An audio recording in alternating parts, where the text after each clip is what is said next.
ऐसी सुंदर बांसुरी बज रही।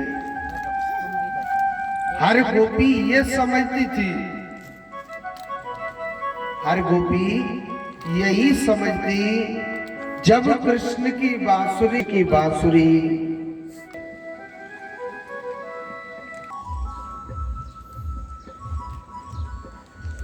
ऐसी भगवान सुंदर बांसुरी बजा रही कि लाखों गोपियां सामने खड़ी हैं और लाखों पीछे खड़ी। भगवान ने देखा था तो भगवान उन गोपियों को भगाने लग रहे। अरे गोपियों, आप मेरे पास क्यों आए? आपके माता पिता, आपके सास ससुर वो क्या सोचेंगे कि अर्धरात्रि के समय पर पुरुष के पास आप बांसुरी सुनने के लिए गए? भगवान श्री कृष्ण उन गोपियों को भगाने लग रहे थे। उधर नहीं इधर रखो। बारात की तैयारी करी जा रही है। कछु बाराती तो कुर्सी ने लेके आगे बैठे ताकि भाई नाश्ता पानी बटे तो आगे बैठना चाहिए। तो कहते हैं भगवान श्री कृष्ण उन गोपियों को भगाने लग रहे थे कि अरे गोपियों, आप मेरे पास क्यों आई हो? आपके माता पिता, आपके सास ससुर को क्या सोचेंगे? भगवान श्री कृष्ण उन गोपियों को भगाने लग रहे थे। तो सुखदेव जी कहते हैं, परीक्षित, जब भगवान उन गोपियों को भगाने लग रहे थे तो गोपी कहने लगी कि हे कान्हा, पतिव्रता नारी का धर्म क्या है? हे भगवान, आप बताइए ना, पतिव्रता नारी का धर्म क्या होता है? हे केशव, आप हमको बताओ ना। भगवान कहने लगे, सीधी सी बात है, पतिव्रता नारी का धर्म क्या होता है? पतिव्रता नारी का धर्म होता है अपने पति की सेवा करना। जिस नारी का पति दुखी है तो समझ लेना आपसे भगवान भी रुष्ट है। और जो पतिव्रता नारी अपने पतिव्रत धर्म का पालन करती है तो भगवान की हिम्मत नहीं है कि उसके सुहाग को लेकर के चले जाए। ध्यान से सुनना कथा को। तो गोपी कहने लगी, कान्हा, आप एक बताइए, झूठे पति की सेवा करनी चाहिए या सच्चे पति की? भगवान कहने लगा, मैं कुछ समझा नहीं। क्या पति दो होते? पति तो एक ही होता है। तो गोपी कहने लगी, कान्हा, आप हमारी बातें ध्यान से सुनो कि एक ब्राह्मण और एक ब्राह्मणी थी। वह ब्राह्मणी अपने पति की खूब सेवा करती थी, जो पतिव्रत धर्म में बताया गया। शास्त्रों में कहा गया है कि पत्नी को तब भोजन ग्रहण करना चाहिए पहले अपने पति को भोजन करा के। कुछ माताएं ऐसी हो गई, पति तो चूल्हे में गिर जा, पहले खुद के पेटे भरती है। मगर आपके बारे में नहीं बोल रहा, मगर जो हंस रही है शायद वो पालन नहीं करती। वन के तो मैं जूस की दुकान पे बैठे रहे, मैं काले भूखी रहूंगी, मैं तो पहले ही खा लूं। हाँ,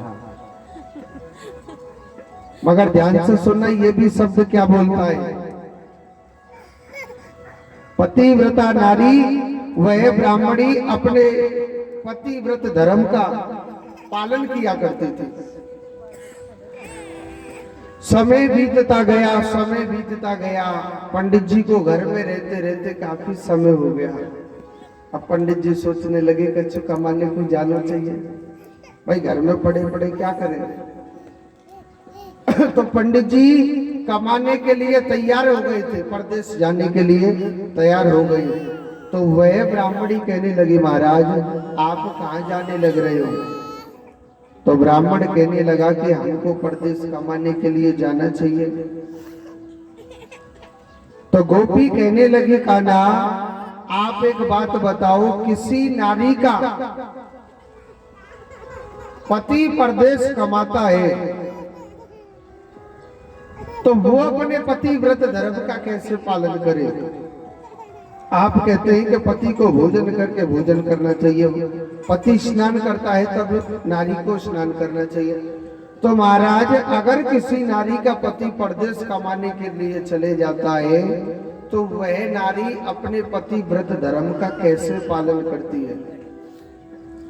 तो भगवान कहने लगे कि उस नारी को एक माटी की मूर्ति बनानी चाहिए। ध्यान से सुनना, माटी की मूर्ति कौन है? तो वह ब्राह्मणी जब उसका पति परदेश कमाने के लिए चला गया था तो उसने एक माटी की मूर्ति बना ली, उसको स्नान करा के स्नान करना, उसका भोग लगा करके भोजन करना।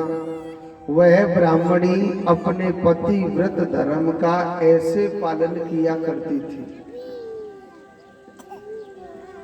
समय बीतता गया, समय बीतता गया।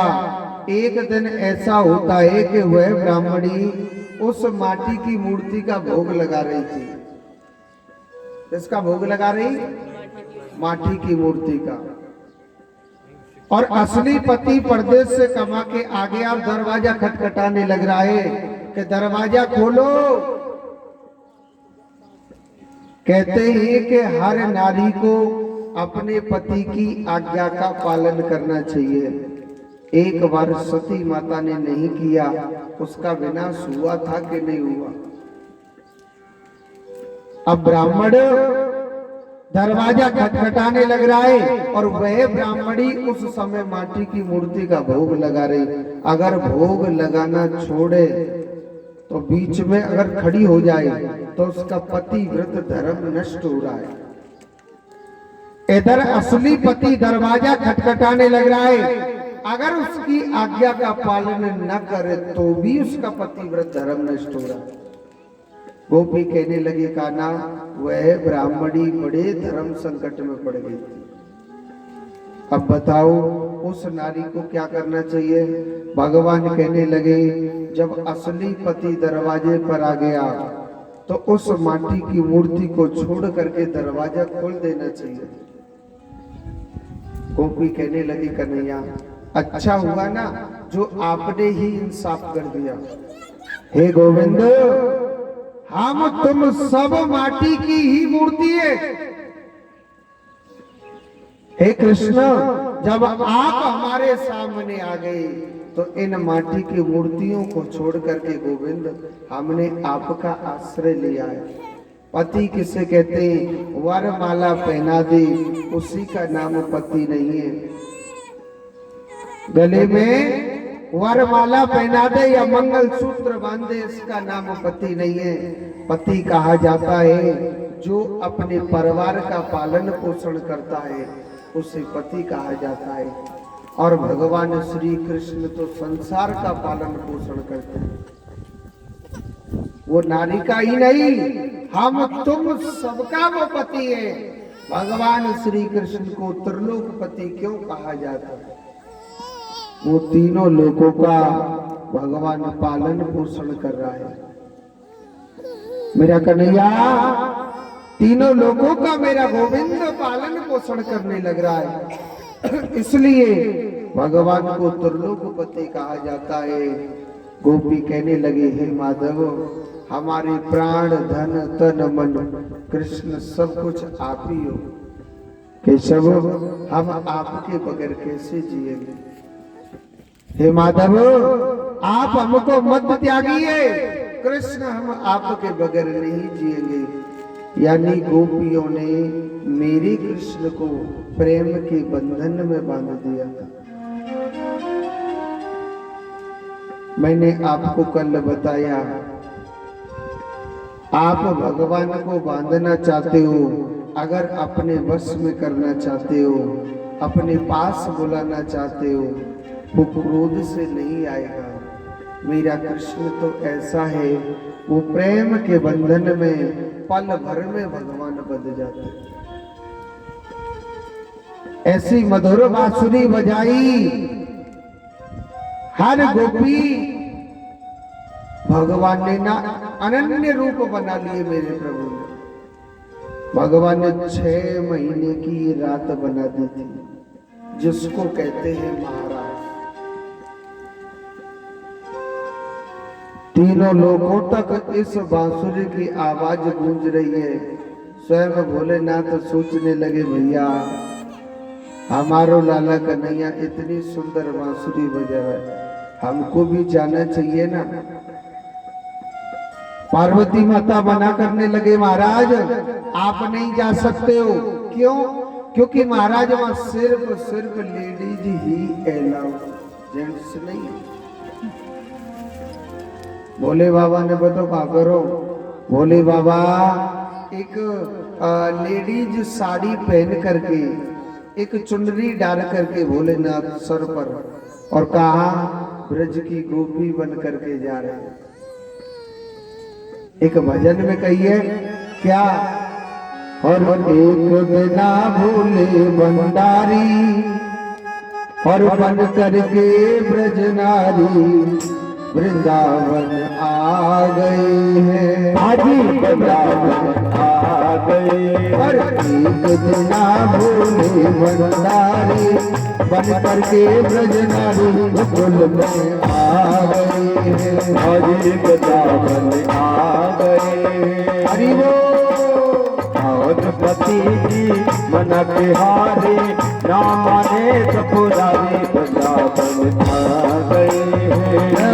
वृंदावन आ गए हैं। मीठी मीठी ताली बजाते हुए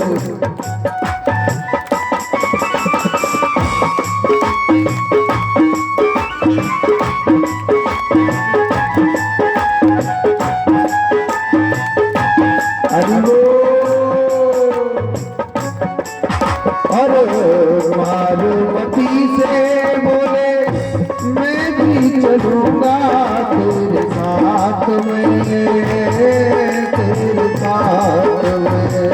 पार्वती से बोले, अरे मैं भी चलूंगा तेरे साथ में, तेरे साथ में। हाय पार्वती से बोले, मैं भी चलूंगा तेरे साथ में, तेरे साथ में।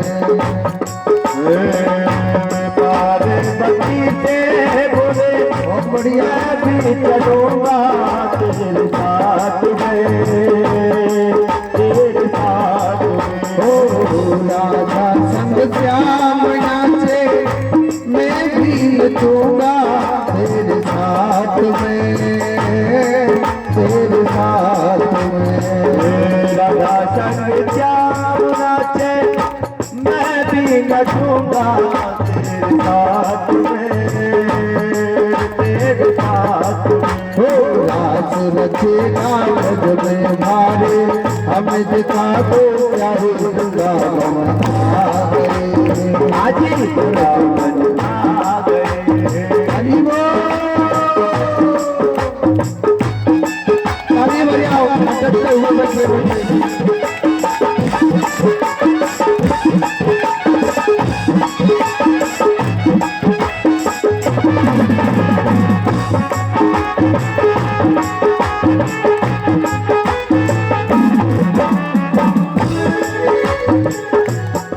श्री राधे।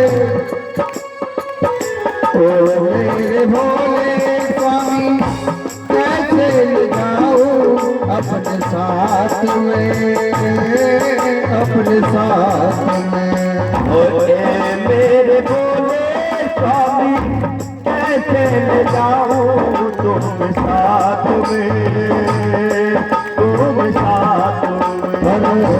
ओ मेरे भोले स्वामी, कैसे ले जाऊं अपने साथ में, अपने साथ में। ए मेरे भोले स्वामी जी, कैसे ले जाऊं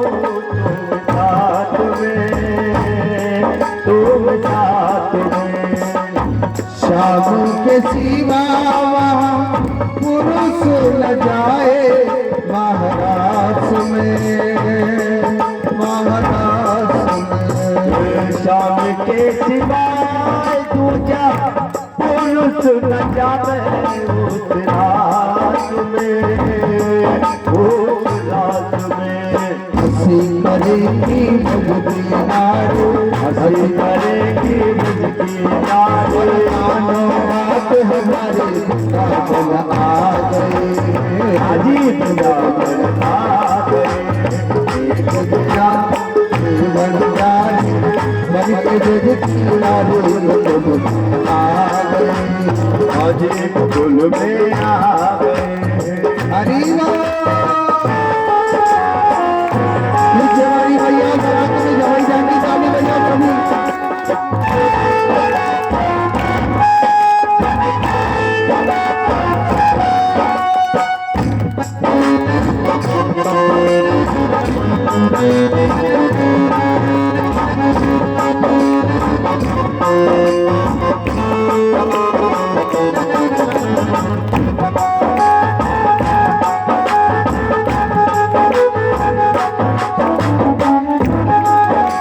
और क्या कहिए ध्यान से सुनियो। और ऐसा बना दो मोहे कोई न जाने इस राज को, इस राज को।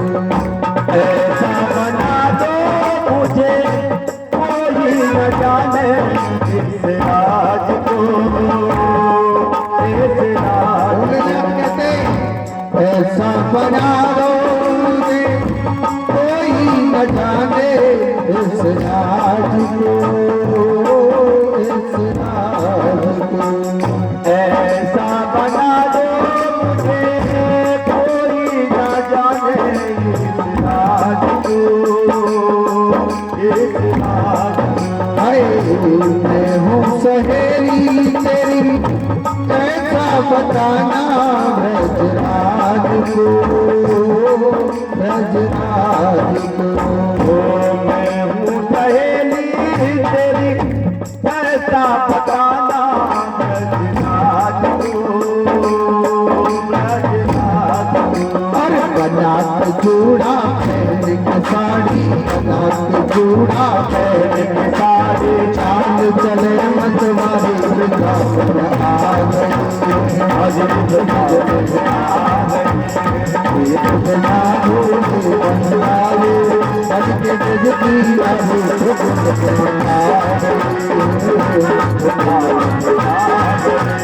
हरी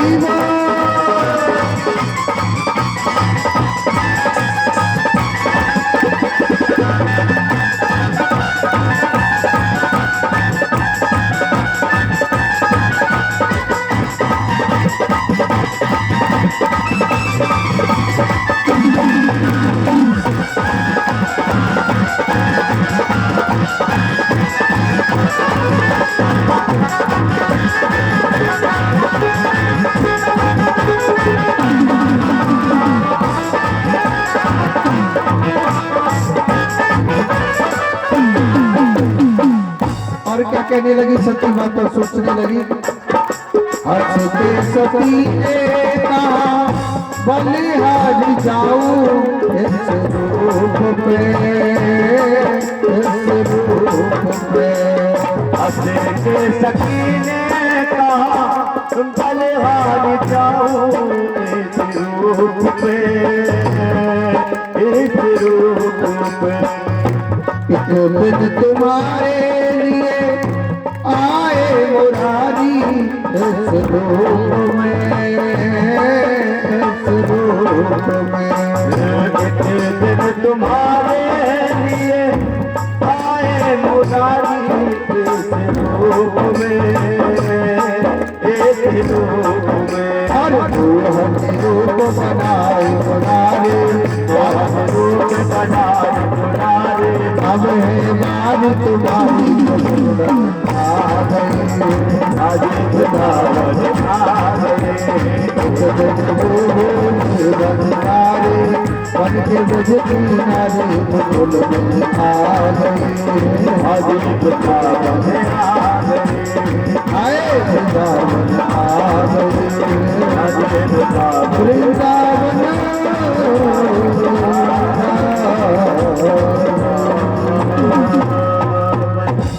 बोलिए।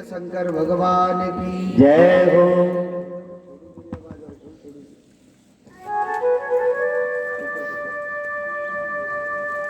एक बार जोर से बोलो राधे राधे। आज भोलेनाथ वृंदावन की का बन के जा रहे हैं, गोपी बन के गए थे।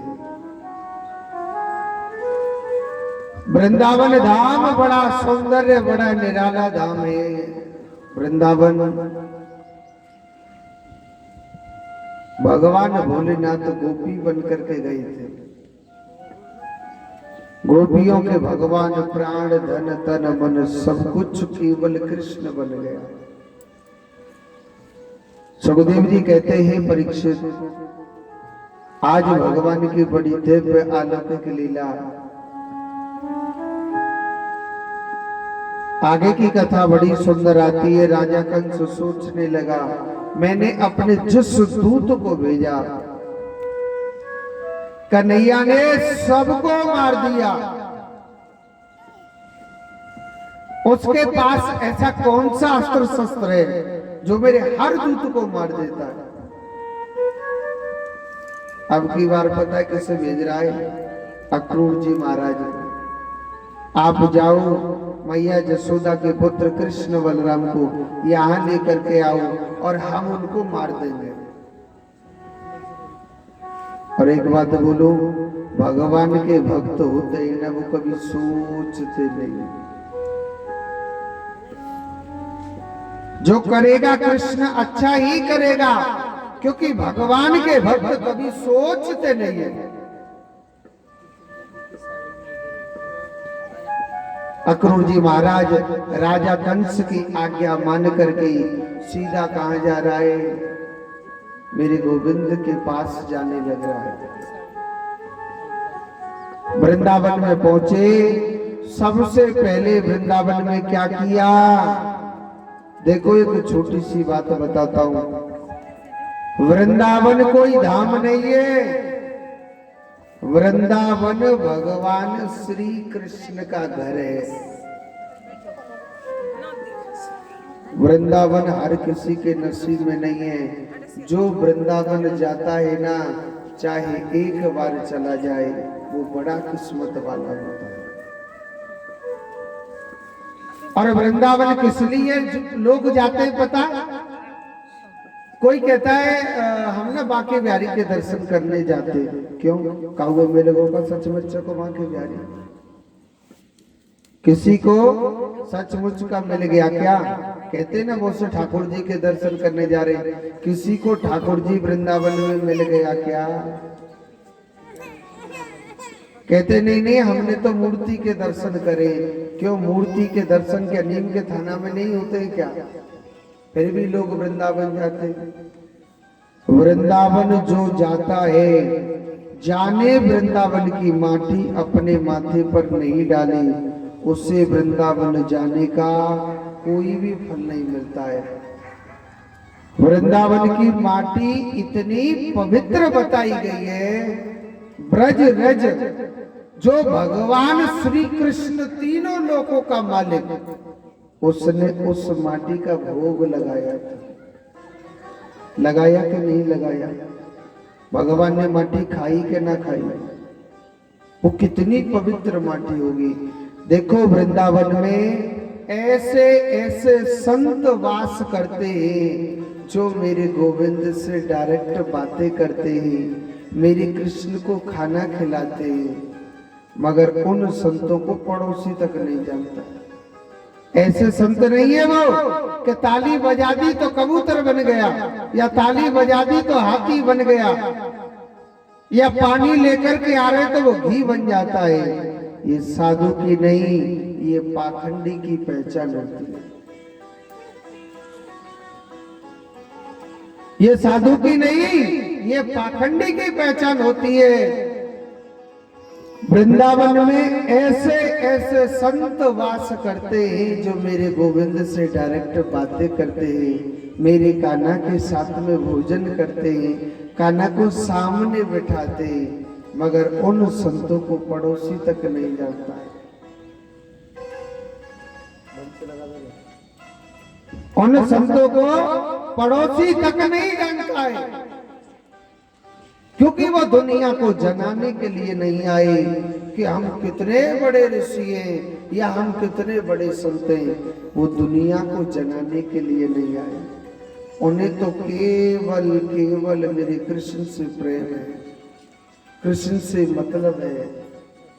और सुनो, भगवान श्री कृष्ण को चाहने वाले ऐसे भी हैं, अरे दूर की बहुत बड़ी बात है, आपके नीम के थाना से कम नहीं है, हमारे आश्रम पे आते रहते हैं 10-12 मनुष्य तो ऐसे ही कि हर 15 दिन में, और वृंदावन तो उनको जाना ही है। क्यों जाते हैं? पागल हो गए? नहीं, उनको भगवान कुछ देता है तभी जाते हैं, नहीं तो गोविंद के दर पर कोई नहीं आता। भगवान की कहते हैं ना, भक्ति विश्वासकम फलदायक। भगवान की भक्ति, मेरे कृष्ण पर विश्वास करके देखना। अरे तुझे भगवान पर विश्वास नहीं तो भगवान तुझ पे, तू हमेशा ऐसे ही भटकता रहे। ऐसे ऐसे भक्त हैं जो गिरिराज जी की परिक्रमा नित्य प्रतिदिन दिन में 3 परिक्रमा रोज लगाते। ऐसे ऐसे संत भी हैं, ऐसे नहीं पहले लगाते थे, नहीं आज भी लगाते हैं वो परिक्रमा। ऐसे ऐसे संतों के चरणों की रज उस वृंदावन में पड़ी हुई है। ऐसे ऐसे संतों के चरणों की रज वहां पर पड़ी हुई है। ऐसा वो वृंदावन, वृंदावन में चाहे कितना भी बड़ा पापी पहुंच जाए, चाहे कैसा भी दुखिया पहुंच जाए, मगर मुख से 24 घंटे राधे कृष्णा राधे कृष्णा राधे कृष्णा राधे कृष्णा, हर पल हर घड़ी हर जीव वृंदावन के कण कण में वृंदावन का वास है, कृष्ण का नाम बसा हुआ। अक्रूर जी महाराज सबसे पहले श्री धाम वृंदावन पहुंचे थे, और वृंदावन पहुंचे तो सबसे पहले क्या किया? अक्रूर जी महाराज ने सबसे पहले वृंदावन की माटी में उन्होंने स्नान किया था। वृंदावन की धूल अपने पूरे शरीर पर लगाई थी, पूरे शरीर पर लगाई, क्योंकि वृंदावन की धूल में उन्होंने स्नान किया था।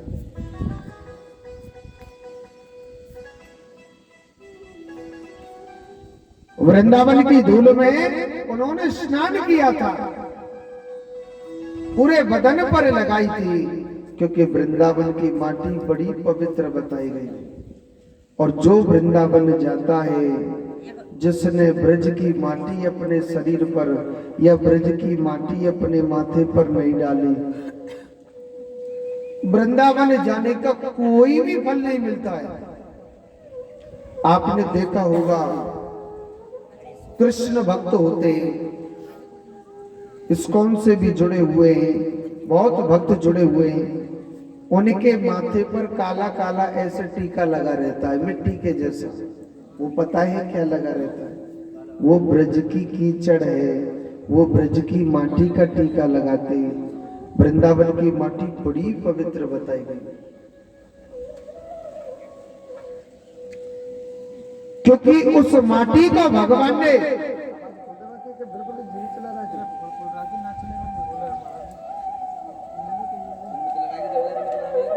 वृंदावन की माटी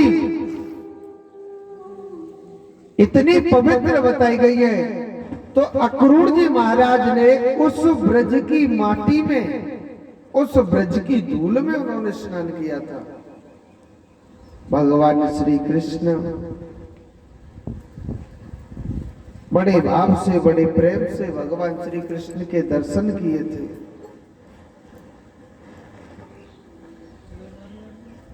और भगवान श्री कृष्ण के दर्शन किए और मेरे कन्हैया के दर्शन करके कन्हैया को मालूम था कि हमारे चाचा अक्रूर जी वृंदावन में किस लिए आए। तो कन्हैया कहने लगा, चाचा जी आप हमारी जसोदा मैया से ये मत कहना कि मैं कृष्ण बलराम को राजा कंस से लड़ाने के लिए लेने के लिए आया हूं।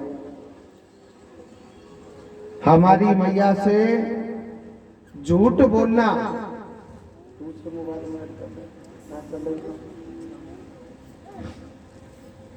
आप हमारी मैया से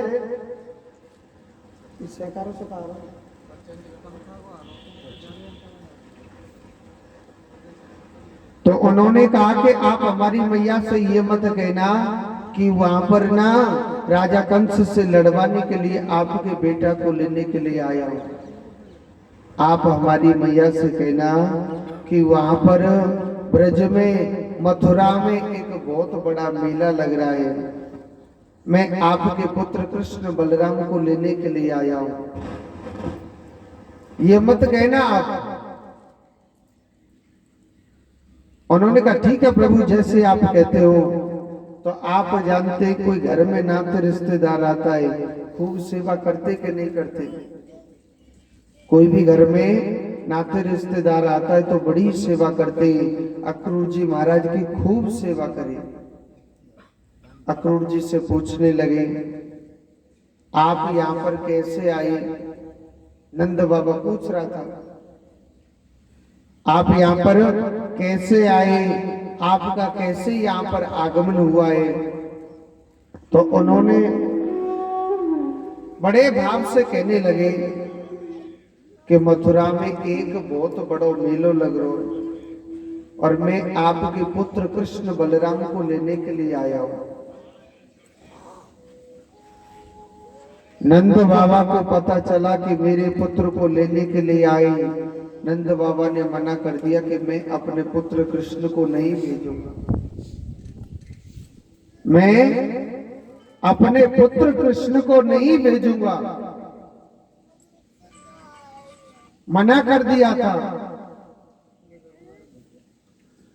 और जब मना कर दिया तो सुखदेव जी कहते हैं, परीक्षित नंद बाबा के दिल में धक्का सा लग गया था कि ये मेरे बेटे को लेने के लिए आए। जसोदा मैया को पता चला,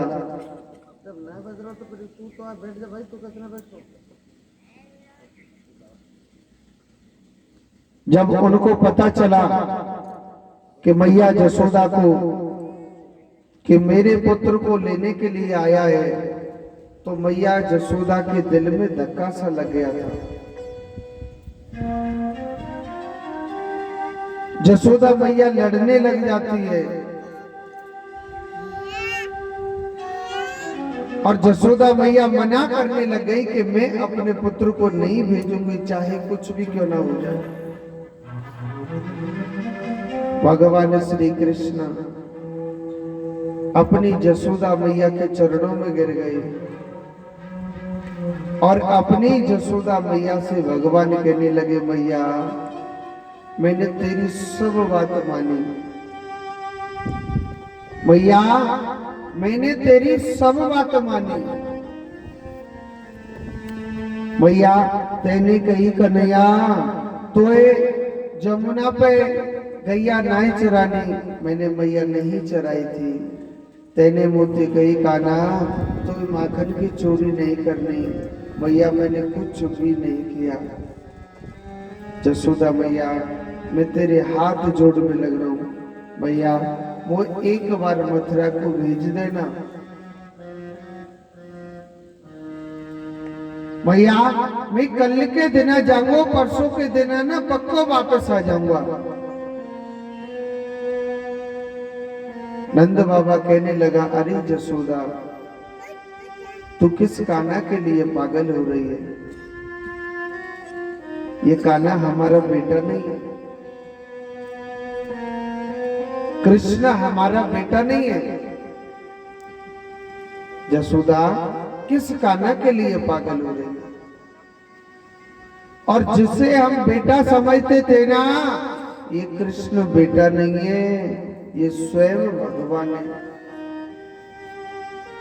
जसोदा मैया की आंखों से नीर बहने लग गया कि जिसको मैं बेटा समझ रही थी, मेरे घर पे भगवान आए थे। नंद बाबा कहने लगा, जसोदा ये देवकी का बेटा नहीं है,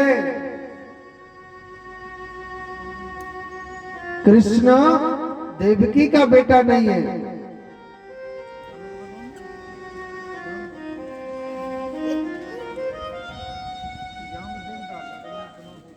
कृष्ण देवकी का बेटा नहीं है, ये जसोदा का बेटा नहीं है, देवकी का बेटा है। ये नंद का बेटा नहीं, ये वसुदेव का बेटा है। मैया बड़ी पागल सी हो गई। और एक बात बोलो, जसोदा मैया मेरे कन्हैया से बहुत प्रेम करती थी, मगर भगवान चरणों में गिर गई और कहने लगे, मैया सिर्फ मुझे एक बार मथुरा को भेज देना। एक बात बोलो, जसोदा मैया ने हाथों भर दिया था कि कान्हा तू कल के दिन चला जाना, मगर आज वो जसोदा मैया बैठी बैठी रो रही है कि कल के दिन मेरो लाला कन्हैया मुझे जीवन भर के लिए छोड़ के चला जाएगा। और कहते हैं जिस माँ का बेटा बिछुड़ता है ना, जिस माँ का बेटा जीवन भर के लिए बिछुड़ता है, वो माँ जानती है कि पुत्र से बिछड़ने का दुख क्या होता है। जसोदा मैया रात्रि के समय बैठी बैठी रो रही थी। दुनिया रात के समय सोती है, भगवान की नींद खुली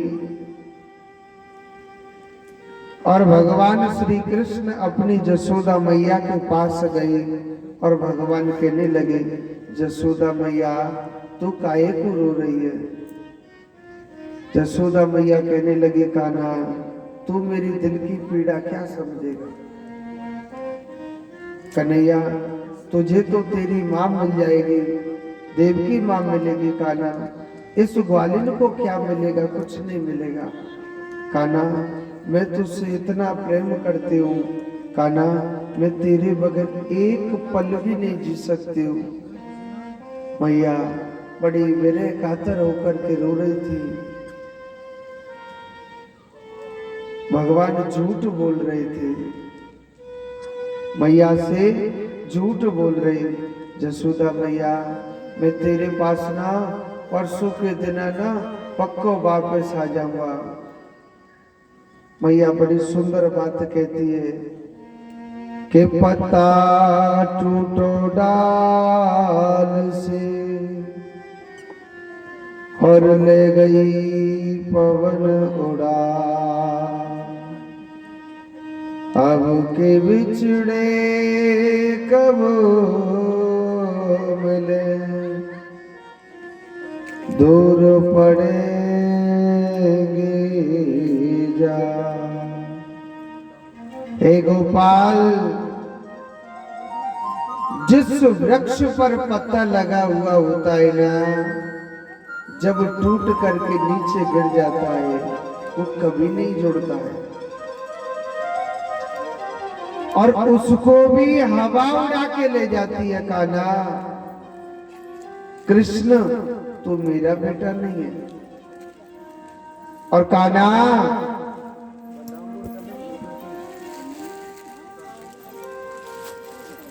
कृष्ण तू मेरा बेटा नहीं है,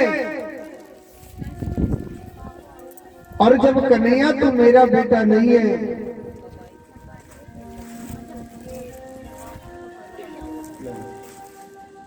कृष्ण तू मेरा बेटा नहीं है, कान्हा अगर तू मेरा बेटा होता तो तू मेरे पास जरूर जरूर रुकता। कान्हा तुझे इस ग्वालिन की कहाँ याद आएगी? भगवान रो रो करके कहने लगे, जसोदा मैया मैं संसार में सबको भूल जाऊंगा। मैया मैं तेरे माखन का खिलाना, तेरी डांट का लगाना। जसोदा मैया, मैं तुझे कभी नहीं भूलूंगा। मैया, अरे ओ मैया, मैया जसोदा को पूरी रात हो गई थी। आज भगवान कैसे निष्ठुर हो गए। प्रातः काल हुई, मैया जसोदा को भगवान श्री कृष्ण बलराम छोड़ के जा रहे हैं। ऐसे समझ लो जसोदा मैया का सब कुछ उजड़ गया। जसोदा मैया का छोड़ चला हो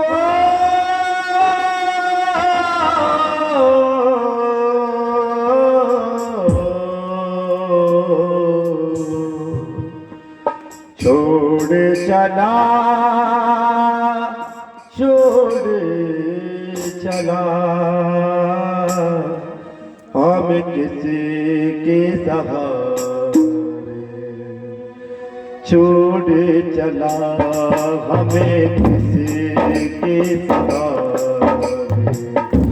छोड़ चला, छोड़ चला,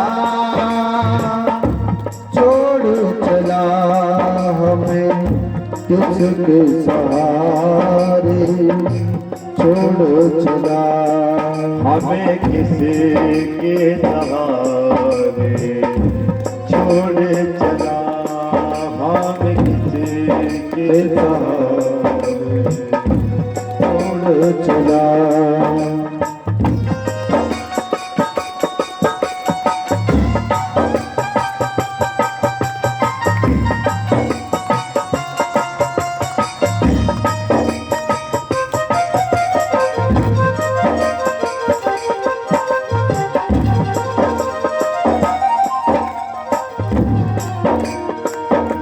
बारह बरस जिसे दूध खिलाया, 12 बरस तुझे दूध पिलाया।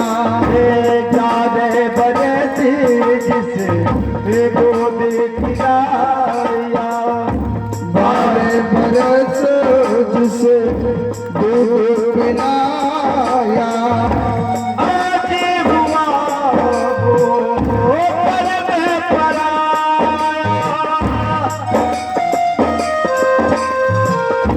पल में पराया, पल में पराया।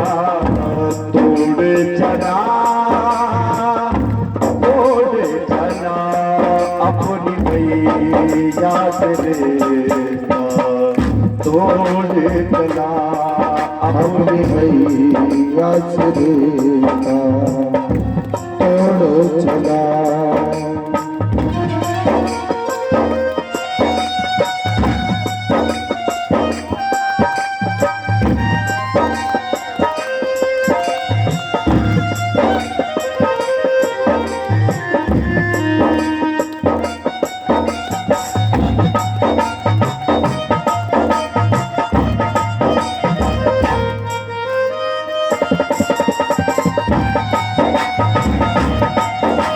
मीठी मीठी ताली बजा चाहिए।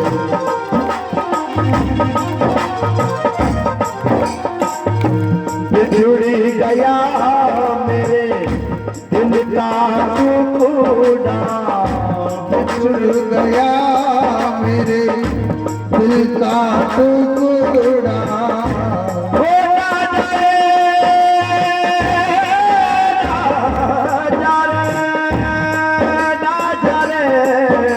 जाने, ना जाने, ना जाने। ओ बिछुड़ गया मेरे दिल का टुकड़ा। कब देखोगे अपने लाले का मुखड़ा। कब देखोगे लाल टुकड़ा। बिछुड़ गया मेरे दिल का टुकड़ा। अब देखोगे अपने लाल कबूतरा तब देखूंगी अपने लाल कबूतरा। तोड़ चला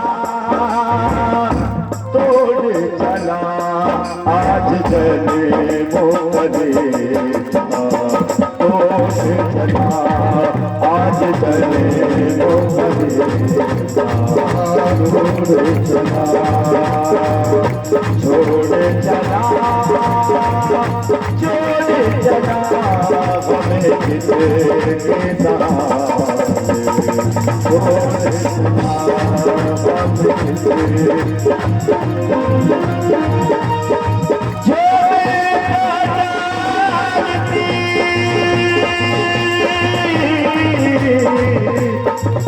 प्रीति करे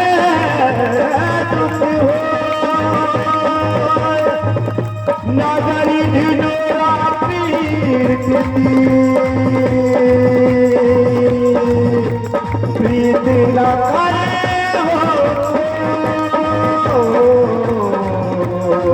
ना करे ना करे ना जाए ना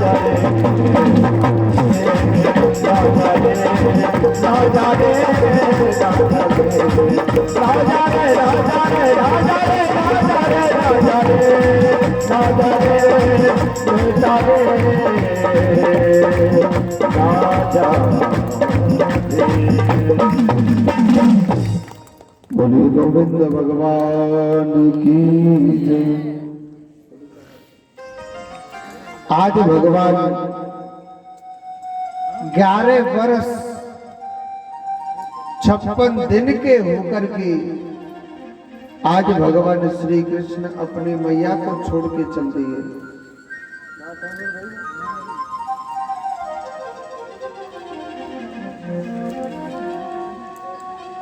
भगवान श्री कृष्ण आज 11 वर्ष 56 दिन के होकर के भगवान आज मैया जसोदा को छोड़ के विदा हो गए।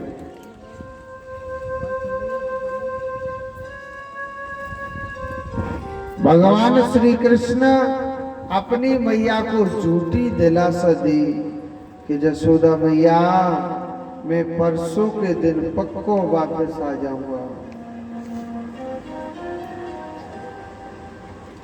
भगवान श्री कृष्ण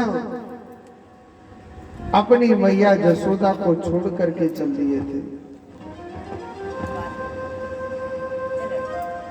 ब्रज की गोपियां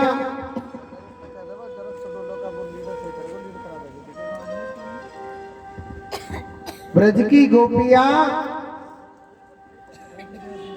जो भगवान श्री कृष्ण से प्रेम करती थी, उनको जब पता चला कि प्रातः काल होते ही गोविंद हमको छोड़ के चले जाएगा।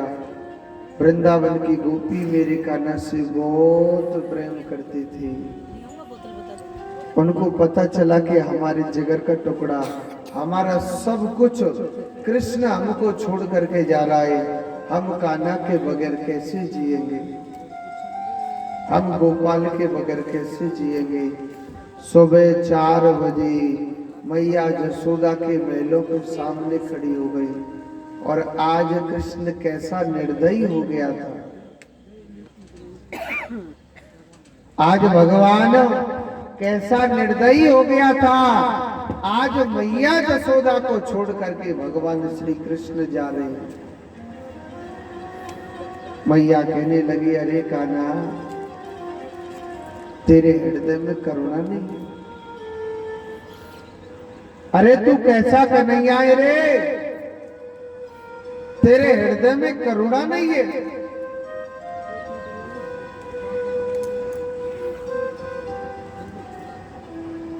क्यों तो तूने हमको अपना बनाया, क्यों हमसे तूने प्रेम किया और आज हम तेरे हो गए तो हमें किसके सहारे छोड़ के जा रहे? कान्हा हम किसके सहारे जिएंगे? हे गोपाल आप हमको छोड़ करके मत जाइए। वो गोपियां बड़ी विलय कातर होकर के रोने लग रही थी। वो गोपियां वैरय कातर होकर के रोने लग रही थी।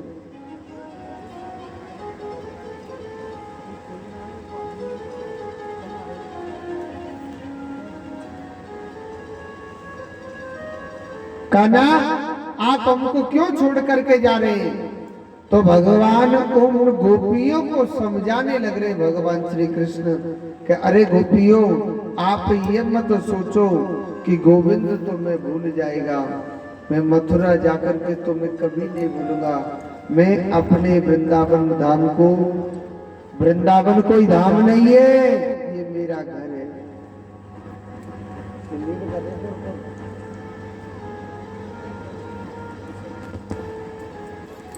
ये वृंदावन कोई धाम नहीं है।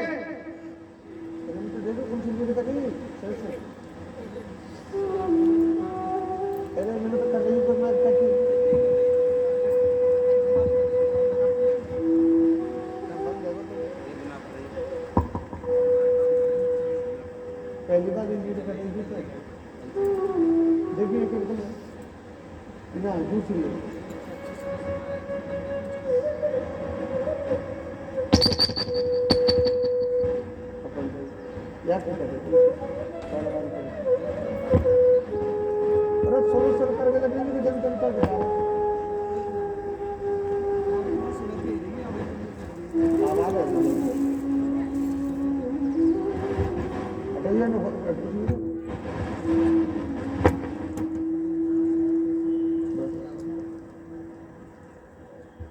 आज भगवान श्री कृष्ण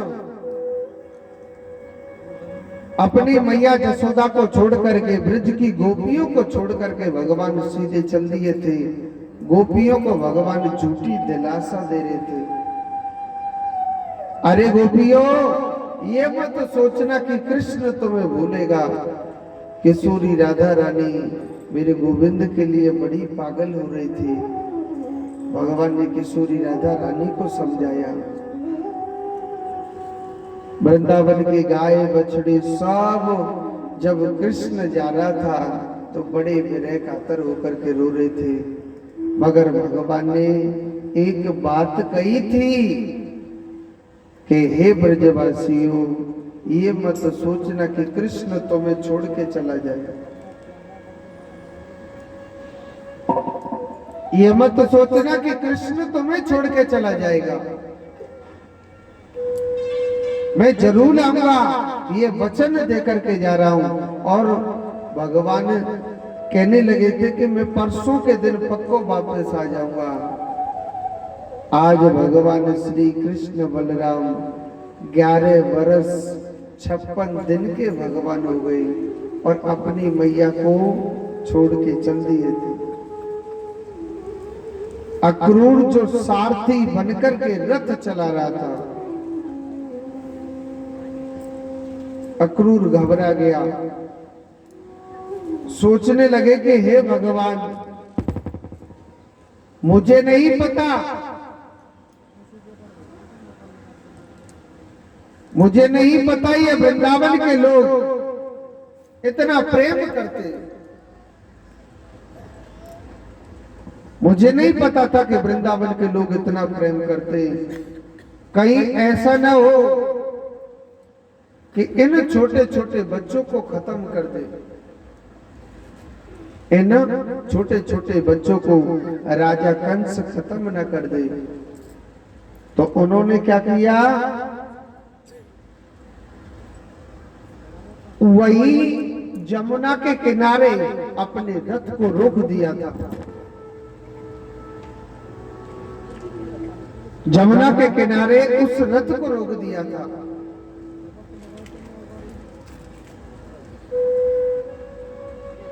जब रथ रोक दिया तो सुखदेव जी कहते हैं, हे परीक्षित, भगवान श्री कृष्ण सोचने लगे, ये हमारे चाचा जी ये समझ रहे दिखे,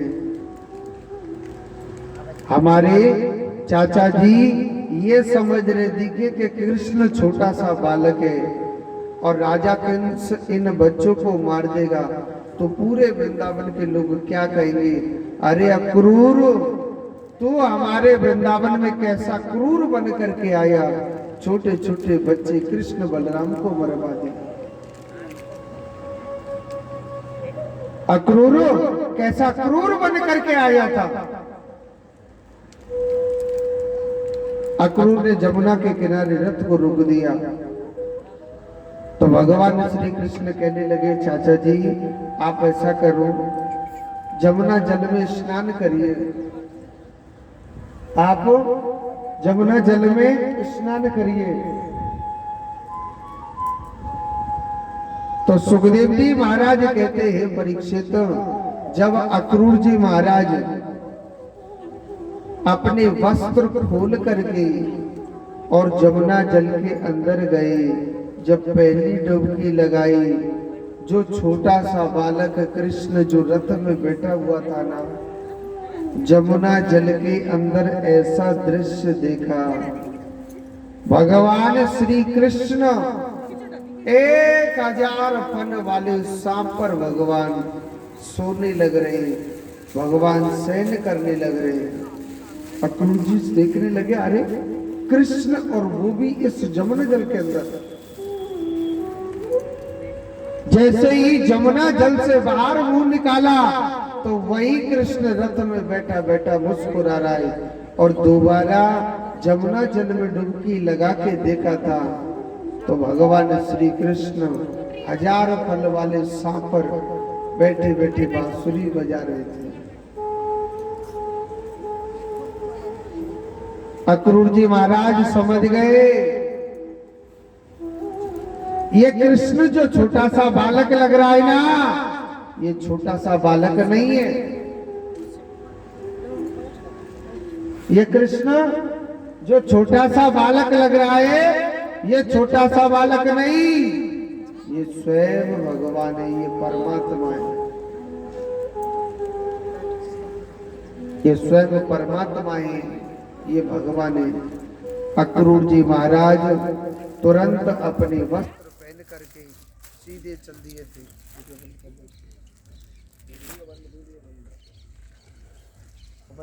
खराब है।